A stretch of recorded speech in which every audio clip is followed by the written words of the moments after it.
बंधुओं नमस्कार। और अभी तक आप सुन रहे हैं ययाति के चरित्र के बारे में। और आज यहाँ पर देखिए ययाति ने कैसे गृह त्याग किया। आज इसके संबंध में इस श्रीमद् भागवत महापुराण में श्री सुखदेव जी कहते हैं, परीक्षित, राजा ययाति इस प्रकार स्त्री के वश में होकर विषयों का उपभोग करते रहे। एक दिन जब अपने अधः पतन पर दृष्टि गई तब उन्हें बड़ा वैराग्य हुआ और उन्होंने अपनी प्रिय पत्नी देवयानी से इस गाथा का गान किया। भृगुनंदिनी, तुम यह गाथा सुनो। पृथ्वी में मेरे ही समान विषयी का यह सत्य इतिहास है। ऐसे ही ग्रामवासी विषयी पुरुषों के संबंध में वनवासी जितेंद्रिय पुरुष दुख के साथ विचार किया करते हैं कि इनका कल्याण कैसे होगा। एक था बकरा, वह वन में अकेला ही अपने को प्रिय लगने वाली वस्तुएं ढूंढता हुआ घूम रहा था।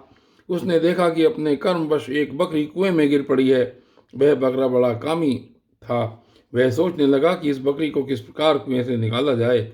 उसने अपनी सींग से कुएं के पास की धरती खोद डाली और रास्ता तैयार कर लिया। जब वह सुंदरी बकरी कुएं से निकली तो उसने उस बकरे से ही प्रेम करना चाहा। वह दाढ़ी मूछ मंडित बकरा हष्ट पुष्ट जवान, बकरियों को सुख देने वाला, विहार कुशल और बहुत प्यारा था। जब दूसरी बकरियों ने देखा कि कुएं में गिरी हुई बकरी ने उसे अपना प्रेम पात्र चुन लिया है, तब उन्होंने भी उसी को अपना पति बना लिया। वे तो पहले से ही पति की तलाश में थी। उस बकरे के सिर पर कामरूप पिशाच सवार था। वह अकेला ही बहुत सी बकरियों के साथ विहार करने लगा और अपनी सब सुध बुध खो बैठा।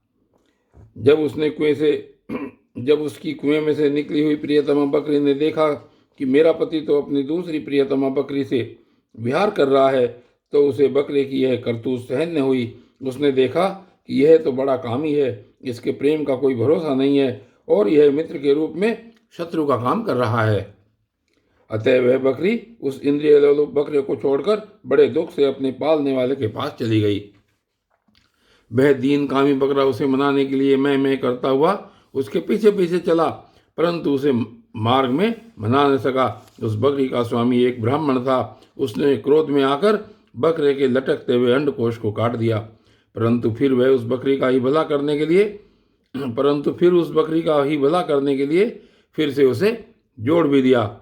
उसे इस प्रकार के बहुत से उपाय मालूम थे। प्रिय, इस प्रकार अंडकोश जुड़ जाने पर वह बकरा फिर कुएं से निकली हुई बकरी के साथ बहुत दिनों तक विषय भोग करता रहा, परंतु आज तक उसे संतोष न हुआ। सुंदरी, मेरी भी यही दशा है। तुम्हारे प्रेम पाश में बंधकर मैं भी अत्यंत दीन हो गया। तुम्हारी माया से मोहित होकर मैं अपने आप को भी भूल गया हूँ। प्रिय, पृथ्वी में जितने भी धान्य, चावल, जौ आदि, स्वर्ण, पशु और स्त्रियां हैं, वे सब के सब मिलकर भी उस पुरुष के मन को संतुष्ट नहीं कर सकते जो कामनाओं के प्रहार से जर्जर हो रहा है। विषयों के भोगने से भोग वासना कभी शांत नहीं हो सकती, बल्कि जैसे घी की आहुति डालने पर आग और भड़क उठती है, वैसे ही भोग वासनाएं भी भोगों से प्रबल हो जाती हैं।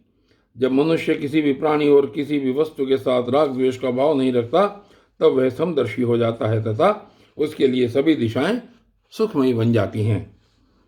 विषयों की तृष्णा ही दुखों का उद्गम स्थान है। मंदबुद्धि लोग बड़ी कठिनाई से उसका त्याग कर सकते हैं। शरीर बूढ़ा हो जाता है, पर तृष्णा नित्य नवीन ही होती जाती है। अतः जो अपना कल्याण चाहता है उसे शीघ्र से शीघ्र इस तृष्णा यानी कि भोग वासना का त्याग कर देना चाहिए। और तो क्या, अपनी माँ, बहन और कन्या के साथ भी अकेले एक आसन पर सट कर नहीं बैठना चाहिए। इंद्रियां इतनी बलवान हैं कि वे बड़े बड़े विद्वानों को भी विचलित कर देती हैं। विषयों का बार बार सेवन करते करते मेरे 1000 वर्ष पूरे हो गए, फिर भी क्षण प्रति क्षण उन भोगों की लालसा बढ़ती ही जा रही है। इसलिए मैं भोगों की कामना तृष्णा का परित्याग करके अपना अंतःकरण परमात्मा के प्रति समर्पित कर दूंगा और शीत उष्ण सुख दुख आदि के भावों से ऊपर उठकर अहंकार से मुक्त हो हरिणों के साथ वन में विचरूंगा। लोक परलोक दोनों के ही भोग असत हैं, ऐसा समझकर न तो उनका चिंतन करना चाहिए और न भोग ही।